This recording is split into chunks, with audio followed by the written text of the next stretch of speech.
since we've last talked, so we have a lot to cover today, and this actually brings up a kind of type of episode I want to do, where it's just kind of a freestyle episode, once a month, kind of just step away from the segments, step away from the professionalism of the cuts, and trying to make it all like fancy schmancy with the editing. I'm just gonna talk for 20, 30 minutes about the games that are going on, what's going on in the league, kind of just things I want to talk about. Not trying to stick too much of a schedule, and kind of just see how you guys like it, see how it flows in terms with my other episodes. I know how it has been a while, and it's mainly just because I got really sick, and then I had finals, and then I just with Christmas, the holidays, you guys know how it is. But we're back into the swing of things now, and I'm excited to talk about this. So the things I'm probably going to go over today is number one, I wanted to talk about how the NBA Cup finished because I know I'd say that in the last episode for you guys. I want to talk about the Pistons and the road trip that they just went on. They just played 4 games and won 3 of those games.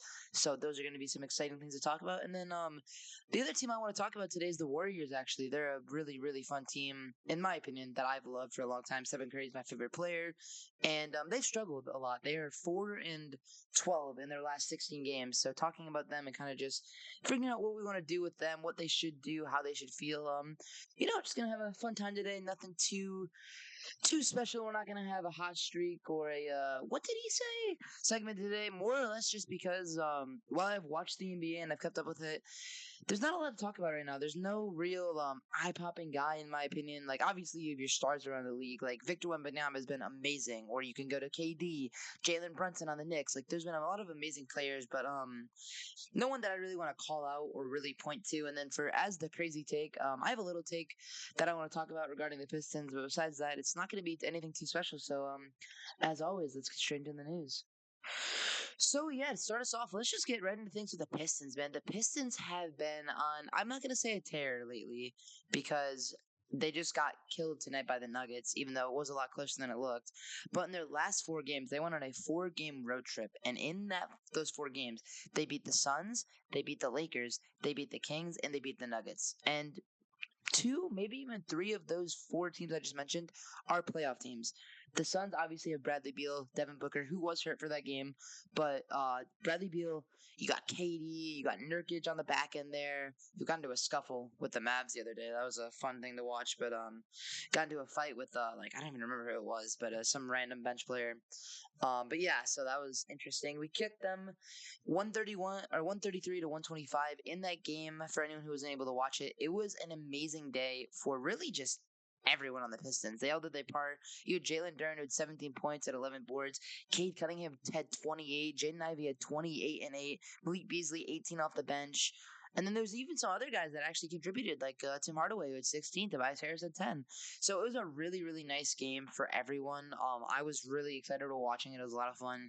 It was really a confident win, if you know what I mean. Ron Holland has really started to look good these last 3 or 4 games. Star Thompson, same as him. Defense, hustle, just things that you don't see on the stat sheet but do look really nice. And then on Monday, the 23rd, we went up against the Lakers. 117 to 114 we won. Late in that game, Cade Cunningham took over 20 points. Malik Beasley, 21 points. Ron Holland with 10 points. Really, really nice to see. Sorry at 8. Jaden Ivey came back, and ever since he's come back from that injury, that leg injury he's had, he's looked great in this game. He had 18 points, 3 rebounds, 2 assists, and the game actually ended with we hit a 3-pointer, and then LeBron took like a 30-footer to try and end the game since Otini missed. So super, super nice. Really just kind of the story of that game for us was really just hustle, in my opinion. We shot 51% from the field, 36% from 3. Not too great there, only 12 free throws, but we managed to win the game. And when you win games, I mean, that's all you really can ask for. I mean, there's not much else to say. Just a really, really good team win from the guys. Then obviously, if you guys are all cool with it, we're gonna move on to our third game, which was the last night. It was the Kings versus the Pistons, and oh my gosh, we were down 18 and like midway through the third quarter, and it looked lost. It was like I want to say I think it was actually I can pull this back up. Yeah, we were down like 12 at half. We went down 18 with like 5 minutes left to go in the third quarter, and then We came back in the fourth quarter and won. We outscored them 37-22 in the fourth quarter. And I mean, that game was just, it was beautiful to watch. I mean, the game ended with about 7 seconds left in the game. We inbounded the ball. Beasley gets it in the left corner, passes it to Jaden Ivey in the right corner. Fox jumps and fouls him. He hits the 3-point shot, gets fouled, hits it, bang bang, hits the free throw. We win 114 to 113.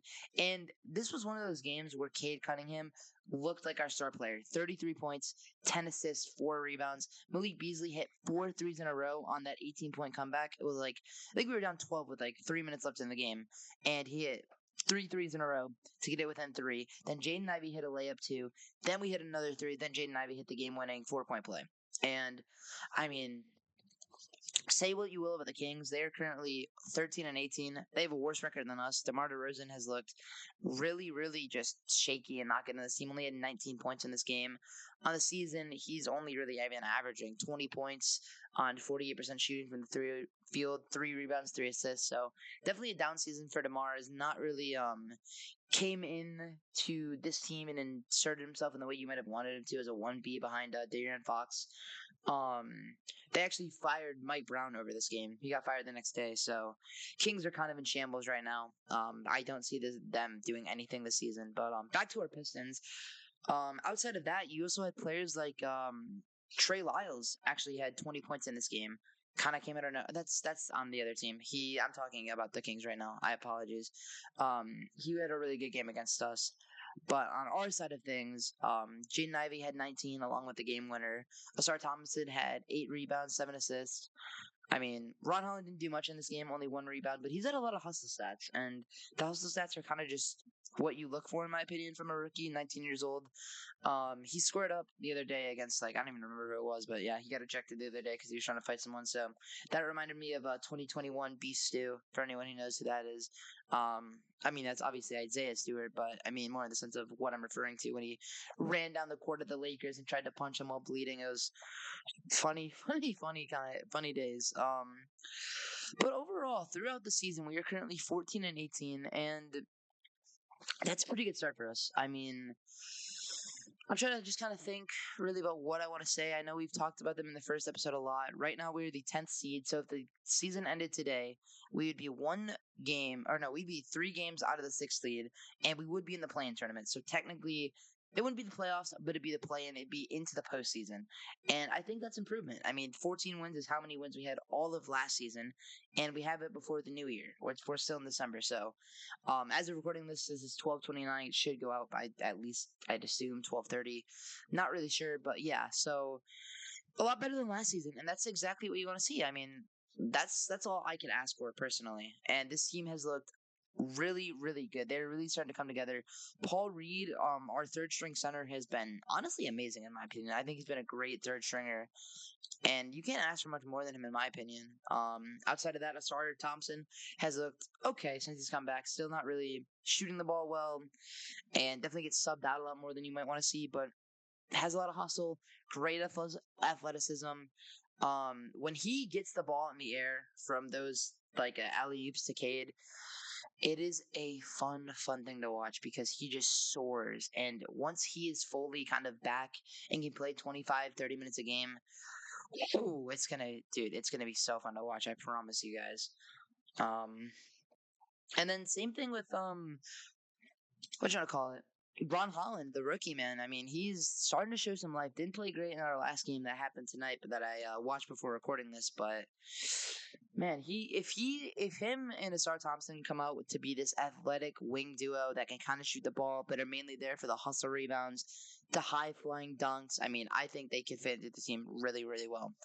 And someone that I have pointed out in the last 2 episodes, that I hate on this team personally. I don't like him. I think he's awful, and I don't understand why we picked him up. Is Tobias Harris. And for anyone who is wondering if he's done better or if he helped us in these last 4 games, I know I mentioned his 10-point game over the Suns. In that game, he shot 3 for 5 from the field, 1 for 2 from 3.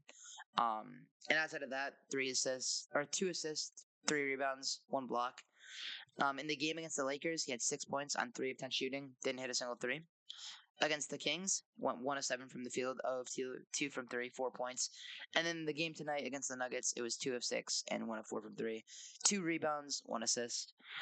I mean, guys, he's getting paid $25 million a year, 51 million over a 2-year contract. And man, I am hoping that this front office trades him. I don't know what for.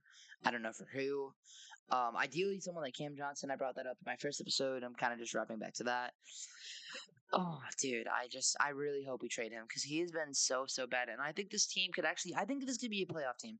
I think we could hang with teams like, I don't want to say like obviously the heavy hitters. You can look over to some of the teams like the Celtics or the Cavs who have done amazing, but those bottom end teams that like aren't the best in the game, like the Hawks or the Heat or sorry, apologies. I'm just kind of thinking out loud right now. The Magic, who are hurt right now, they're playing great.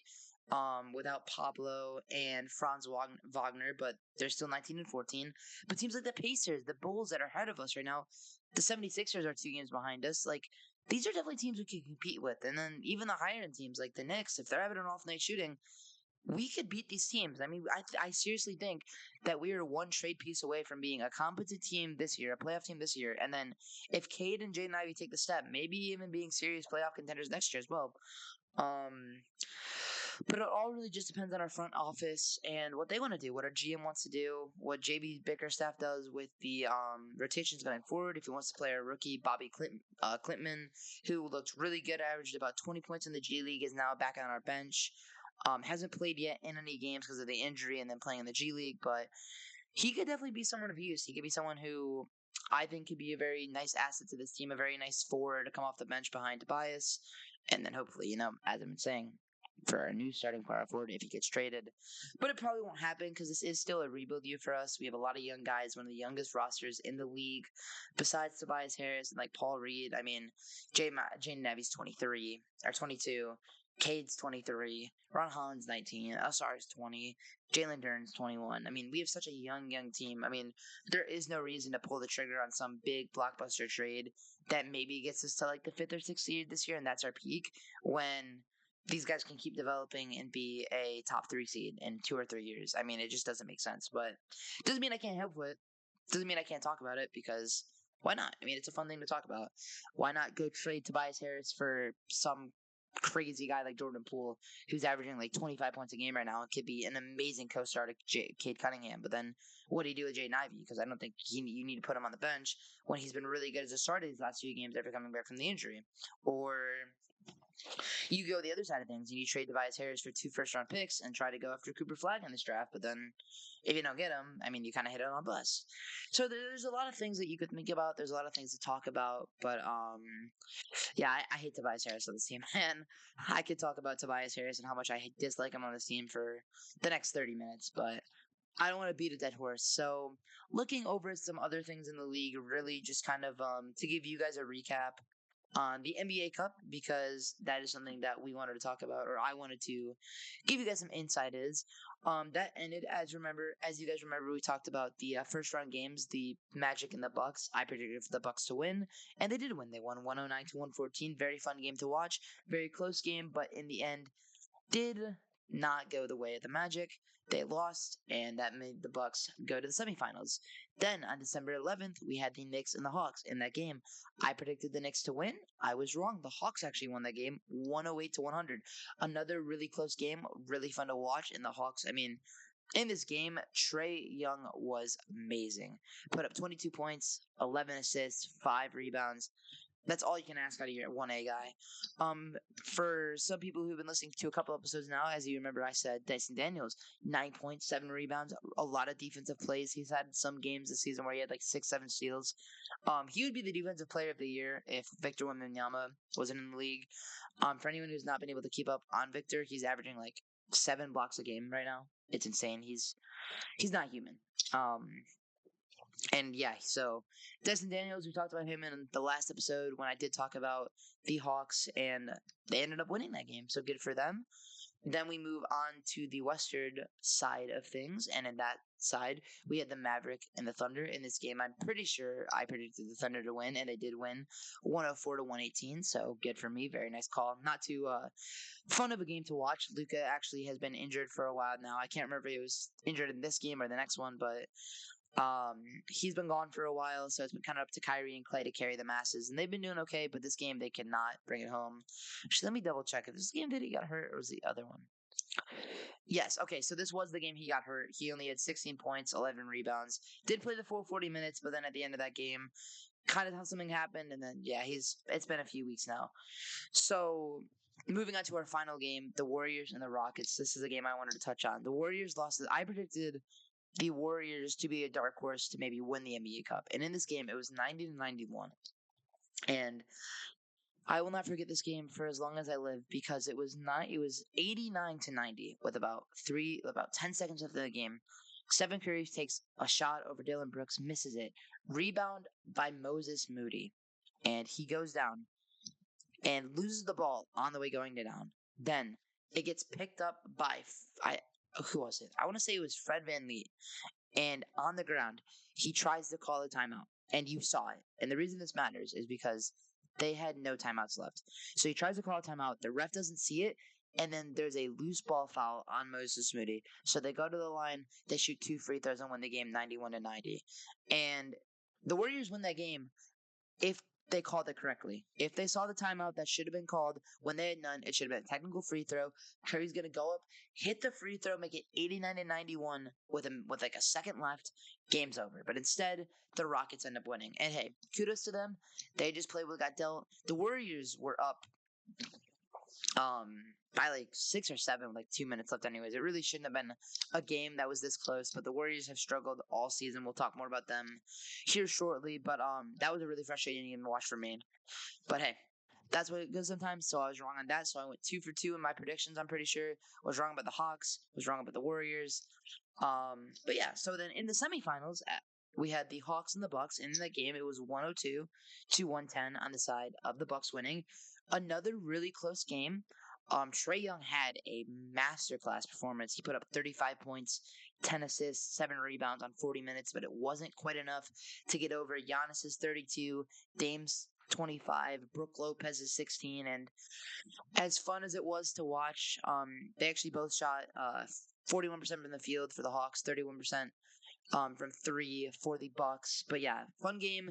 Ended in some free throws. Not too much that happened here, but definitely a cool watch. And then on the other side of that, we had the Rockets and the Thunder. And in that game, it was more of a, I don't want to say a complete blowout. It was 96 to 111.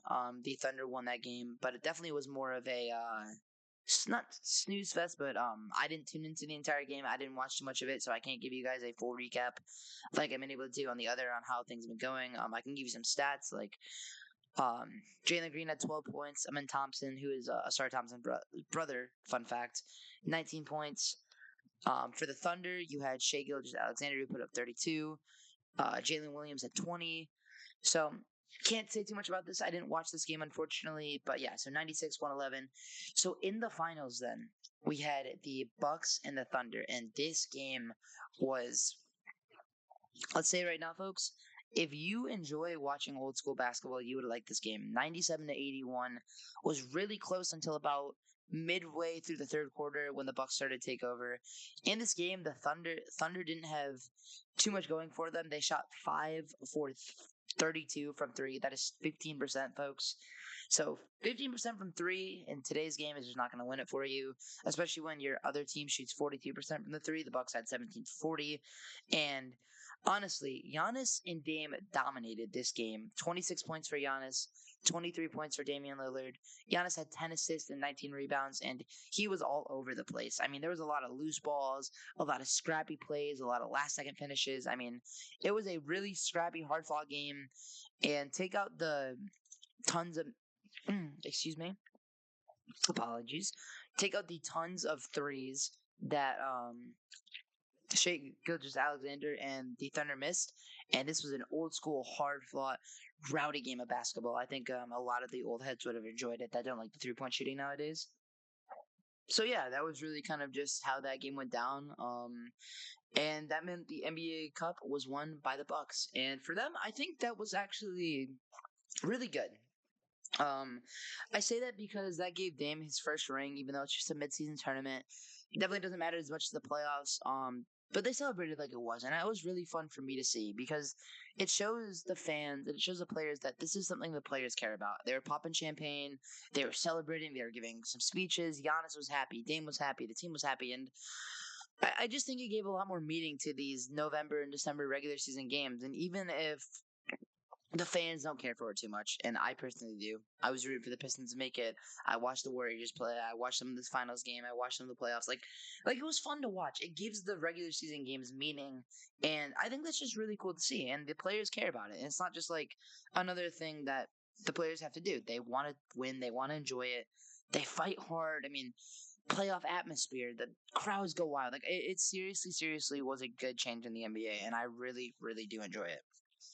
Um, I think there could be some tweaks, like maybe not. I want to say maybe like one or two teams could make it to the playoffs. Maybe have like one more knockout round. Um, maybe the championship game is played. Oh, that is one thing that I do want to reference that needs to get better. Is the NBA Cup currently the semifinals and finals are played in Vegas at a neutral site, and I hate that because Vegas crowds suck. No offense to anyone who lives in Vegas, but there was this one play in the semifinals where Giannis got a dunk on Clint, not a dunk, I'm sorry, a block on Clint Capella. It was a nasty block, one handed. It was beautiful. It was amazing. And the crowd was like this. My mic didn't go out, by the way. It just, that's how they sounded. They just didn't care.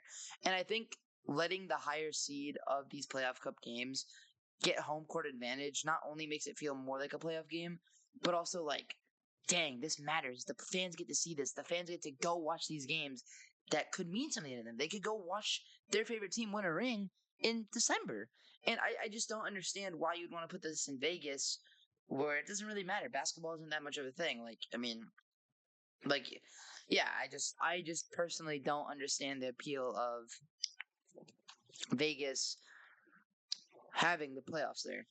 Um, so yeah, I just think that could be something that could be changed. But besides that, I really love the NBA Cup. I think it's a really, really good change that was made the NBA, along with the play-in tournament. I know some people don't really like the play-in tournament. I love it personally. Gives more teams a chance to fight for the postseason. It gives you a reason to think that the ninth and 10th seed could make some magic happen. It gives you something to root for if you know your team isn't going to the like the championship game or the finals, because like everyone knows the Pistons aren't going to beat the Celtics or um like hell I would say it, the 76ers or the Cavs in a 7 game series. You're not beating the Knicks in a 7 game series, but we can still make the playoffs this year. And I get to go into every game. I get to sit down every single night and watch the Pistons thinking if we win this game, we're one game closer to the play-in tournament. And then once we get to the play-in tournament, we're one game away from the playoffs. And for someone, I am only 20 years old, for those who do not know. And I bring this up because I have not seen the Pistons' success in a long time. The last time they won a championship was the year I was born, 2004. And because of that, you had the years where Andre Drummond and Reggie Jackson got us to the first round, and we got swept by the Cavs. Or you had the Blake Griffin 2019 Linsanity run.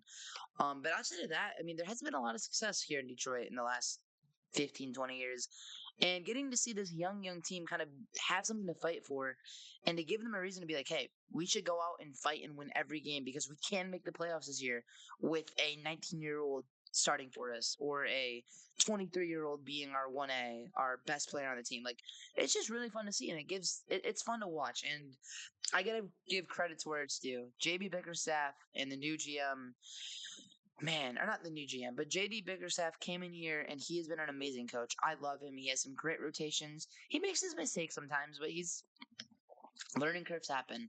And I seriously think that if we trade away Tobias Harris for some picks or a player that helps Cade win us more games, it's going to be the perfect season.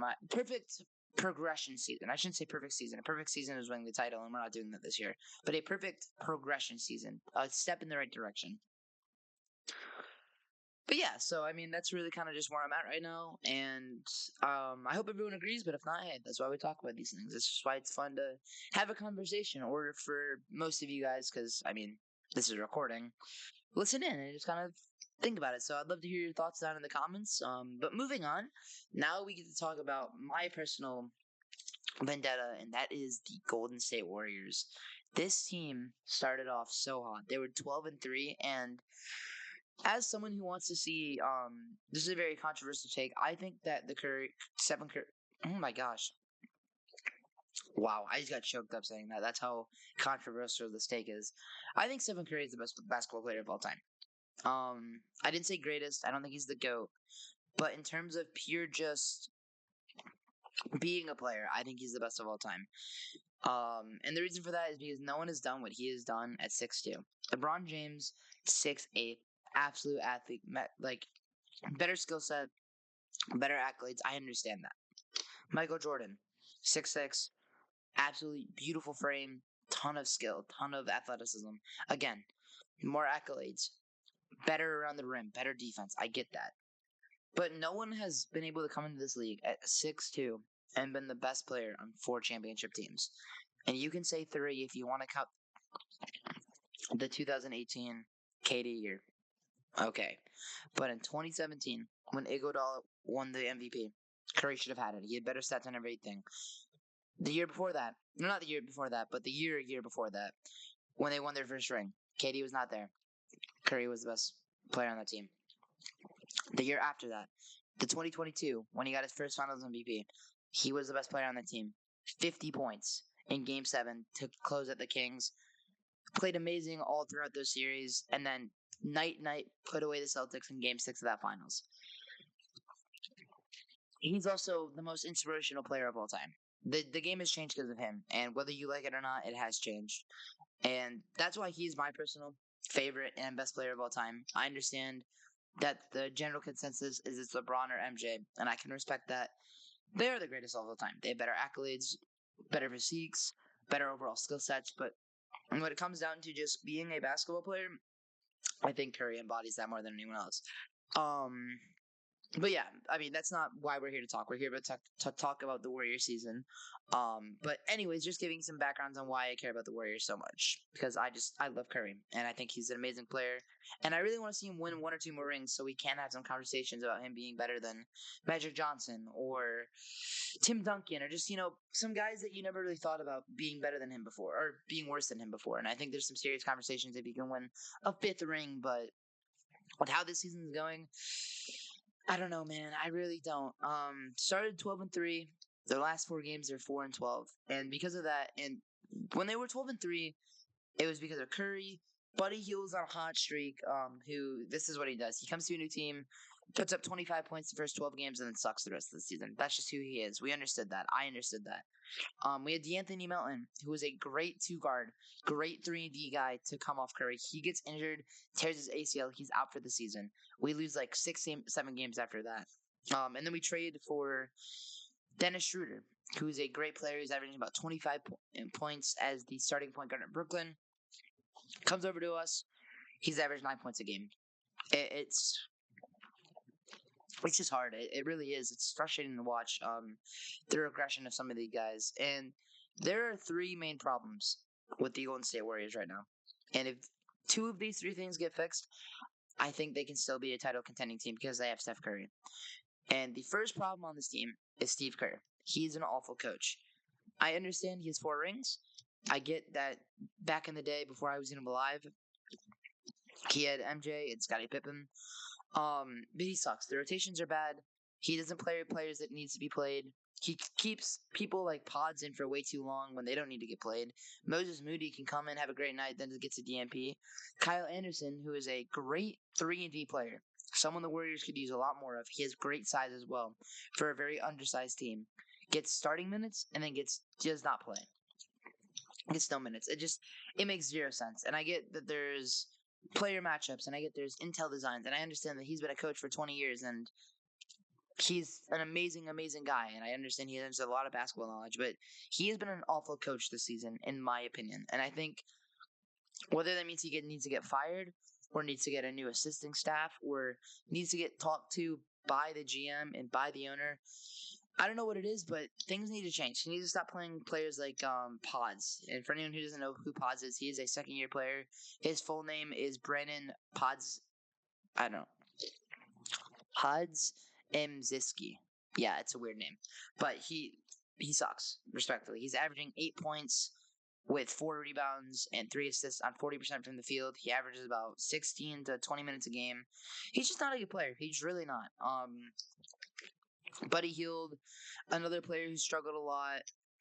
Lindy Waters is very inconsistent. You have players like Jonathan Kaminga who could either give you 30 or 0, and just the rotations make it so hard for anyone to get any consistent synergy because there is no consistent rotation, so there's no way to build. I mean, hell, players like Pat Spencer, you've never heard that name before. That is the most white, respectfully, to anyone who's named Pat Spencer, the most I'm a white guy who works at a grocery store name ever. Like, you should not be getting minutes in an NBA game, but he does because Curry just doesn't care. Steve Kerr is just like, you know what, whatever, bro. You go play, you go play, you go play, and whatever happens, happens. And if Curry doesn't drop 30 a night, which he can't, he's 37 years old, or he's going to be 37. He's 36 right now. You can't expect him to drop 30 a night, and, like, you can't. He's too old now. And that sucks to say, but he is. Like the other night, they played on Christmas against the Lakers. He put up 38, and they still lost the game because Andrew Wiggins gave up a layup to Austin Reeves. I'm still mad about that game. Moving into Andrew Wiggins because we're talking about him already. Oh man, he's supposed to be the 2B. He's supposed to be that guy when Stephen Curry can't quite get it done. He's supposed to get that second option that comes in and just can win, and he just doesn't do that. He's averaging 16 points on 44% from the field, and he does have good games. He does play good sometimes, but overall, he's been really disappointing this season, in my opinion. And while I think he can turn it around and have a great rest of the season, and he has shown a lot of promise against certain teams, like he put up 21 against the Lakers in that game, but then he also gave up the game-winning free or layup. It's just hard to root for him because you want this team to win now, but it just doesn't know if he's the guy. But if he is the guy, awesome. If he can be the backup to Stephen Curry, average 20, 25 points a game, I'm cool with him staying.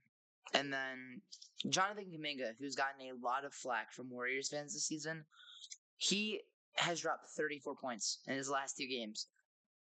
Like, he's a young guy. He's only in his third or fourth. I think he's in his 4th year now, and a lot of people don't like him. A lot of people want him to be traded. I'm actually in the camp of keeping him. Comes off the bench for us, 16 points, 4 rebounds, 2 assists on 45% of the field. Gets a little aggressive sometimes, takes some bad shots, but outside of that, really good hustle guy. Can get up there, can get some great dunks. I think he's someone you keep for the future after Curry's gone. And I think he's someone that could have the keys to this franchise. And I think that he could be on this team when they win a championship now. And that's what matters. But outside of that, man, I mean, there's no one on this team. The only untouchables, in my opinion, are Stephen Curry, Andrew Wiggins, and Jonathan Kaminga. Notice how I didn't say Draymond Green. Draymond Green, he hasn't been awful this year. He actually really has not been that bad, but he also hasn't been good. Had 3 points in the game against the Lakers, 1 for 6 from the field, 1 for 5 from 3. He's only averaging 8 points, 6 rebounds, and 5 assists, and that is not who he is at all. He's not a numbers guy. He's got, averages 2 to 3 blocks a game, 2 or 3 steals, very defensive guy, locks down your best player, punches your best player. But yeah, no, man, it's just, I think his time is kind of up. He's 34 years old now, getting up there in age. He's the reason we lost Jordan Poole, who's been playing amazing, who I talked about earlier. I'm on the Wizards now. And I don't know if he's the guy anymore. I think if you really want to use Stephen Curry's last probably 2 to 3 good years in this league, you got to trade everyone except the 3 players I just said and just try to win.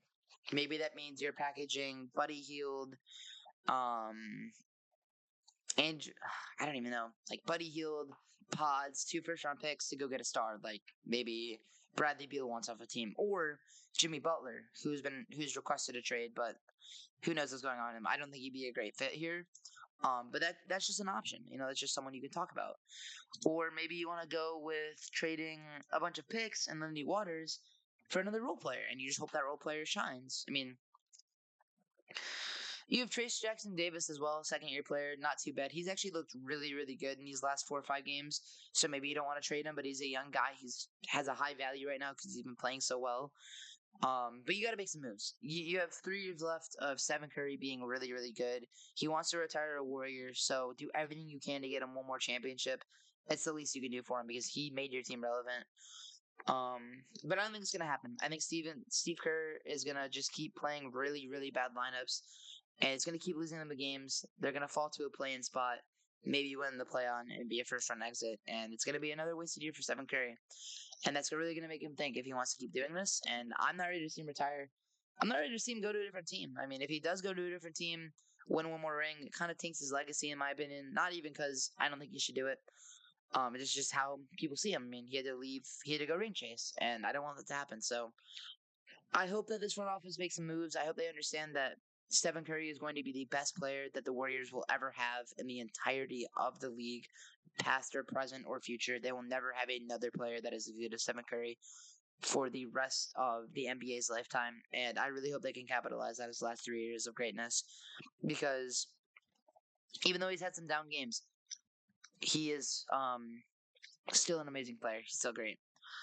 And that moves us to our second point. That was all on Steve Kerr's coaching. I didn't realize how much I rambled there about all the different things I wanted to talk about. I guess I kind of went through the second point of bad players, how there's only 3 untouchables on the team. But just to kind of touch on that more, I just really don't think there's that many players that are good enough to play on an NBA roster on this team, or at least play the minutes that they're getting, the starting lineup. But anyways, the second point was about the trading, and I already talked about that, the players on the team, so we don't really need to hit on that too much. But the final point before we get out of here, because this has been a longer episode today from me, is Stephen Curry. I just talked so much greatness about him, how much I loved him for the last, what was it, 10 minutes now? So I do gotta give him some flack. I do gotta criticize him, and that is he plays too much hero ball. He's averaging 22 points on 5 rebounds, 6 assists, and he feels like he has to do it all himself. And I get that, and that is a very hard thing to deal with when you're 36, 37 years old, and you're not shooting the ball like you used to. I mean, really, really struggled a lot these last few games. In the last 3 to 4 minutes of every close game that they've had, and that's been the last probably 10 games they've played.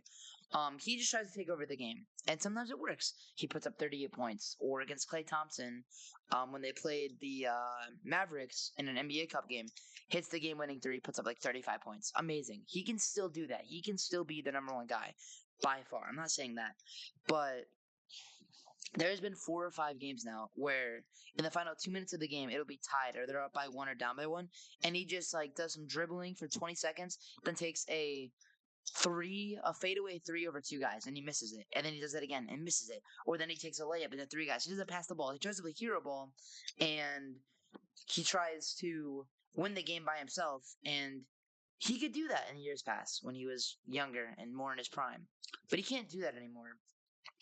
And as hard as that is to watch him take these shots that I know he could hit, and I know he could be this, the best shooter of all time, which he is, but these shots that he would hit 2 or 3 years ago, he's not hitting anymore. And he kind of needs to understand that, hey, if you want to win more of a ring, man, as much as it sucks and as hard as it's going to be to hear, you can't do that. You can't shoot fadeaway 3s over 2 people, and you can't shoot these awful shots that are losing you games. He has lost them 2 or 3 games now by playing hero ball and trying to just win the game with a dagger 30-footer 3-point jump shot. He misses it. They get the board. The other team gets the board. They run down the court. They score, and you lose the game. I mean, if you're going to play hero ball, you got to make the shot, or you got to draw a foul, or you got to do something. And he's not doing any of those things. It's a part of the reason why they're losing games is because his leadership, as amazing as it's been in his tenure, is not good right now.